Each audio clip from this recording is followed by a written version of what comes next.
رانی نے راجہ کی بگڑی ہوئی صورتحال کے پیش نظر 5 cc کی سرنج میں ایک ہارمونل انجیکشن بڑھا اور اسے راجہ کے کولے پر لگا دیا۔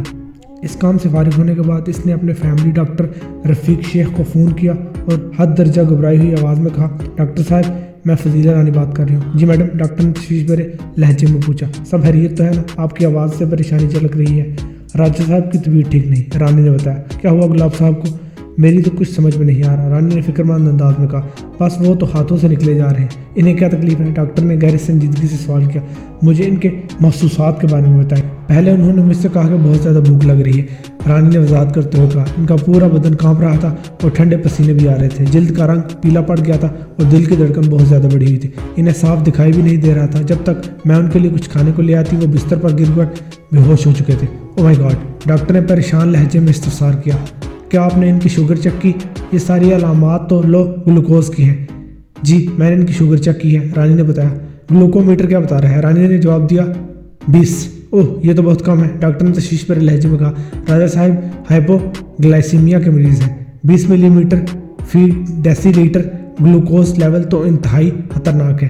ہائپو گلائسیمیا کے مریضوں کے لیے 70 ملی گرام فی ڈیسی لیٹر سے کم نہیں آنا چاہیے، یہ ان کی زندگی کے لیے مہلک ثابت ہو سکتا ہے۔ مثلاً راجہ صاحب کی جان کو کیا خطرات لاحق ہو سکتے ہیں؟ رانی نے روحانسی آواز میں پوچھا۔ کسی انسان کا گلوکوز اس حد تک اس وقت نیچے گرتا ہے جب اس کا پینکریاس اچانک بہت زیادہ انسولین بنانا شروع کر دیتا ہے، ڈاکٹر نے بتایا۔ ایسی صورتحال میں وہ شخص کوما میں جا سکتا ہے اور اس کا دماغ کام کرنا چھوڑ سکتا ہے۔ ڈاکٹر صاحب، رانی ڈاکٹر کی بات مکمل ہوتے پہلے ہی گلوگیر آواز میں بولی، پلیز آپ فوراً یہاں چلے، میرے وہاں آنے سے کام نہیں بنے گا۔ ڈاکٹر نے صاف گوئی سے کام لیتے ہوئے کہا، آپ فوری طور پر راجہ صاحب کو کسی نزدیکی اسپتال لے جائیں اور جب تک انہیں اسپتال پہنچانے کا بندوبست نہیں ہو جاتا آپ ان کے منہ میں 1 چمچ چینی ڈال دیں یا انہیں کوئی کولڈ ڈرنک مثلاً پیپسی وغیرہ ہی پلانے کی کوشش کریں۔ رانی نے ڈاکٹر کا شکریہ ادا کیا اور راجہ کو اسپتال پہنچانے کے لیے ایمبولینس کو کال کرنے لگی۔ ان کی شادی کو کم و بیش 10 سال ہو گئے تھے، مگر ان کے سوچ اور عمل ایک دوسرے سے لگا نہیں کھاتے تھے۔ بیڈ روم کے اندر کے معاملات ہوں یا گھر سے باہر کی زندگی، ان سے ایک دن بھی بند کر نہیں تھی۔ وہ جیون کی ریلوے لائن کی ایسی 2 پٹڑیاں تھیں جو بادل مشرقین پر واقع تھی۔ رانی فضیلہ ایک سوشل سماجی شخصیت تھی، وہ حقوق نسواں کی ایک تنظیم چلاتی تھی۔ ایسے کاموں میں انسان کو بہت زیادہ وقت دینا پڑتا ہے اور بعض اوقات اپنے گھر اور گھر والوں بلکہ اپنی ذات کے لیے بھی چند لمحات میسر نہیں آتے۔ البتہ اس فیلڈ سے وابستہ چھوٹے بڑے ہر سوشل ورکر کو ایک طرح کی روحانی تسکین ضرور حاصل ہوتی ہے کہ وہ اپنی ذات سے اس معاشرے کو کچھ دے رہے ہیں۔ حصول رزق کے حلال اور انسانیت کی خدمت ہر ریاضت اور ہر عبادت پر باری ہے۔ راجہ گلاب ایک موٹیویشنل اسپیکر تھا، سینکڑوں لوگ اس کی صحت مندانہ باتیں سننے آتے تھے۔ وہ اپنے لیکچرز کی مدد سے سامعین کے اندر کوئی سوئی ہوئی امنگوں کو بیدار کرتا تھا۔ وہ لوگوں کے وجود میں موجود کچھ کرنے کی خواہش کو متحرک کر کے انہیں ہوش اور جوش سے نوازتا تھا۔ اس کی باتیں سیدھی جا کر دل پر اثر کرتی تھیں، خصوصاً خواتین تو اس کے کام کی گرویدہ تھی۔ اس کے سامعین میں غالب تعداد بھی خواتین کی ہی تھی۔ کئی لڑکیوں اور عورتوں کو برملا یہ کہتے بھی سنا گیا تھا، سر راجہ ایک جادوگر ہیں۔ ان کی زبان سے نکلنے والے الفاظ انسانی ذہن کو اپنی گرفت میں لے لیتے ہیں اور سننے والے کو یہی محسوس ہوتا ہے جیسے وہ کسی طلسم ہوش ربا کی جکڑ میں ہو۔ زندگی کے مختلف شعبوں سے تعلق رکھنے والے ایسے حضرات جن کی باتیں خواتین کے دل و دماغ پر زیادہ اثر انداز ہوتی ہوں، ان خواتین کی عزت کو ایسے ہی حضرات کے ساتھ زیادہ خطرہ ہوتا ہے۔ راجہ کے سامعین کی نظر میں وہ مائنڈ اور سوشل سائنسز کا ماہر تھا۔ وہ ہپناٹزم، ریکی اور یوگا بھی جانتا تھا۔ اس کا علم اور معلومات وسیع تھی، مگر رانی کے نزدیک وہ الفاظ کا کھلاڑی اور گفتار کا غازی تھا۔ وہ راجہ گلاب کے لیے اکثر ایک انگریزی کا محاورہ استعمال کیا کرتی تھی، Jack of all trades but master of none. انسان گفتار کا غازی ہو یا تلوار کا، اس سے کوئی خاص فرق نہیں پڑتا، اصل بات یہ ہے کہ آدمی کو صاحب کردار ہونا چاہیے، اور راجہ لنگوٹ کا کمزور تھا۔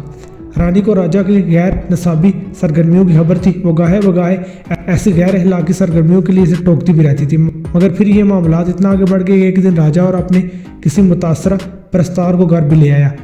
پانی سر سے اوپر ہونے لگا تو رانی ٹوکنے سے ایک قدم آگے بڑھ کر روکنے کی پالیسی پر عمل کرنے پر مجبور ہو گئی۔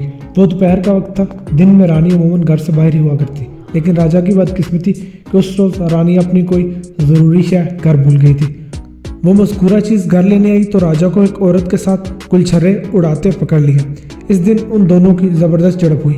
رانی کافی عرصے سے بری بیٹھی تھی، اس نے اپنے دماغ کا سارا غبار دھو ڈالا۔ بس بہت ہو گیا، رانی نے طیش کے عالم میں کہا، تم اگر ان حرکتوں سے باز نہیں آ سکتے تو اس گھر کو معاف کر دو۔ اس دوران میں راجہ کی وہ فین عورت چپ چاپ وہاں سے کھسک لی تھی اور یقیناً اس نے یہ عقل مندی کا مظاہرہ کیا تھا۔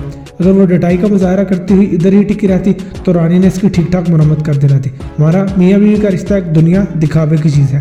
راجہ نے اپنے کیے پر کسی ندامت کا اظہار کرنے کی بجائے سپاٹ آواز میں کہا، ہم دونوں اچھی طرح جانتے ہیں کہ ہم دونوں الگ دنیا کے لوگ ہیں، ہماری اپنی اپنی ایک زندگی ہے، ہم میں کچھ قدر مشترک نہیں، لہٰذا ہمیں ایک دوسرے کے معاملات میں دخل نہیں دینی چاہیے۔ ہم دونوں کی ایک چیز قدر مشترک ہے اور وہ یہ گھر ہے۔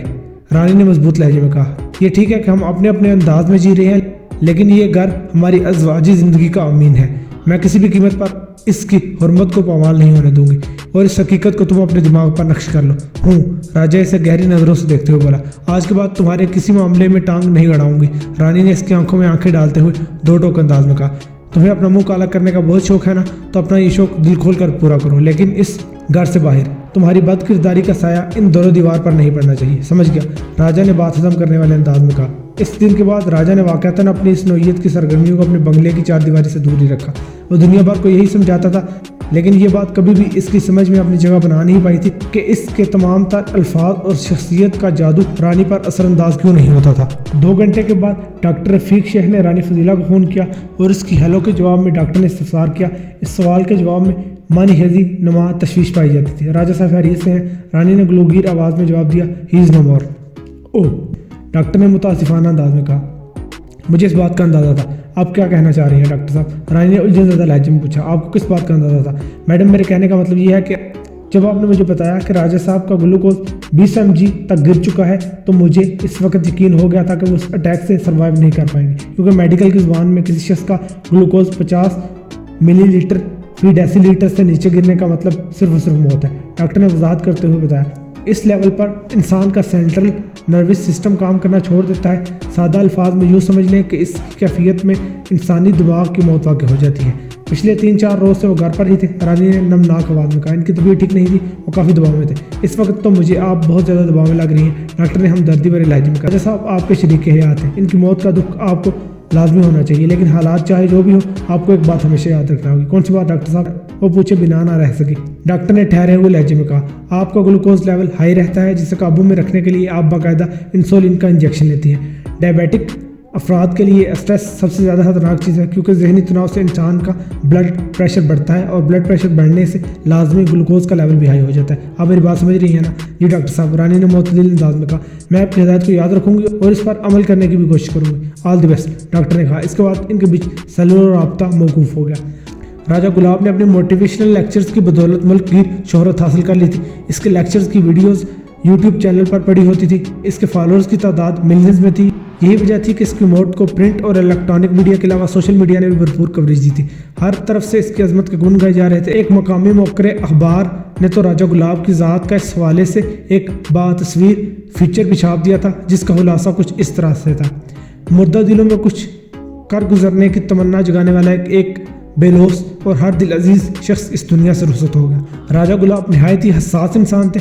پچھلے دنوں ان کی ایک پرستار نازنین عرف نازو نے اپنے گھریلو حالات سے تنگ آ کر خودکشی کر لی تھی۔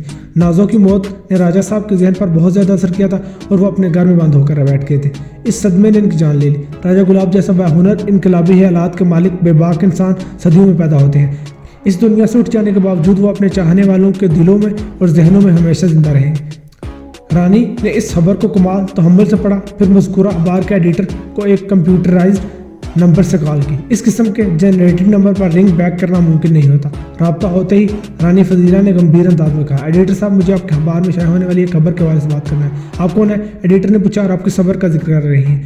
میرا اشارہ اس 2 کالمی فیچر نما خبر کی طرف ہے جس میں آپ کے اخبار نے کسی راجہ گلاب کی شان میں ایک قصیدہ لکھ مارا ہے۔ رانی اس کے پہلے سوال کا جواب گول کر گئی تھی۔ ہم نے راجہ گلاب کی ذات کے حوالے سے 100% سچ چھاپا ہے، ایڈیٹر نے فخرانہ انداز میں بتایا۔ ہمارے ایک ذہین رپورٹر نے اس فیچر کو بڑی محنت سے تیار کیا ہے۔ کیا میں آپ کے اس ذہین اور محنتی رپورٹر کا نام جان سکتی ہوں؟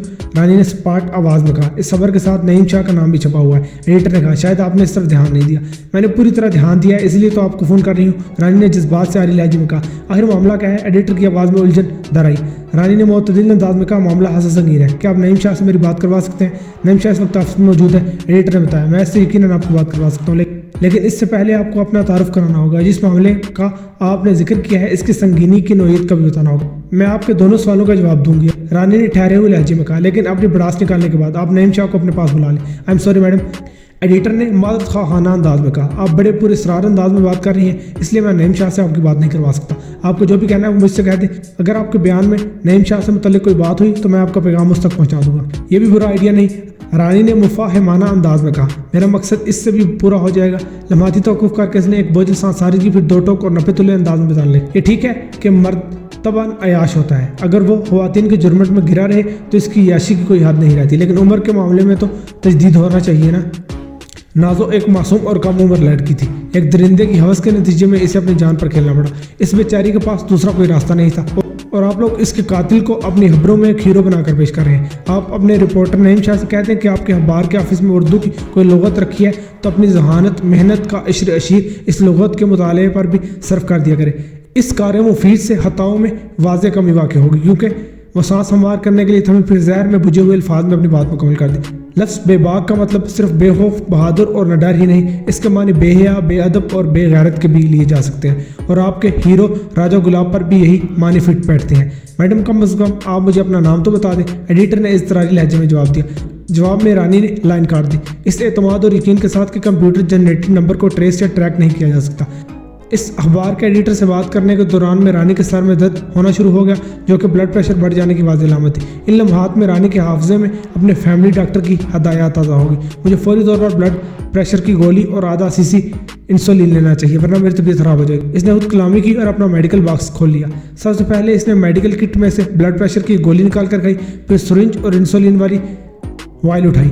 5 cc نوو نارڈسک نامی وہ وائل خالی پڑی تھی۔ اوہ، اس کے ہونٹوں پر پرمانی مسکراہٹ نمودار ہوگی، مجھے اپنے لیے نوو نارڈسک کی نئی وائل کھولنا ہوگی۔ اس نے خالی وائل کو تکتے ہوئے فاتحانہ انداز میں اپنے آپ سے کہا، اس وائل کی پورے 500 یونٹس کی انسولین تو میں نے ایک بے باک شخص کے پچھواڑے میں ٹھوک دی تھی۔ اس خود کلامی کے آخری الفاظ نے رانی کے قلب و جگر میں اطمینان کی ٹھنڈک بھر دی۔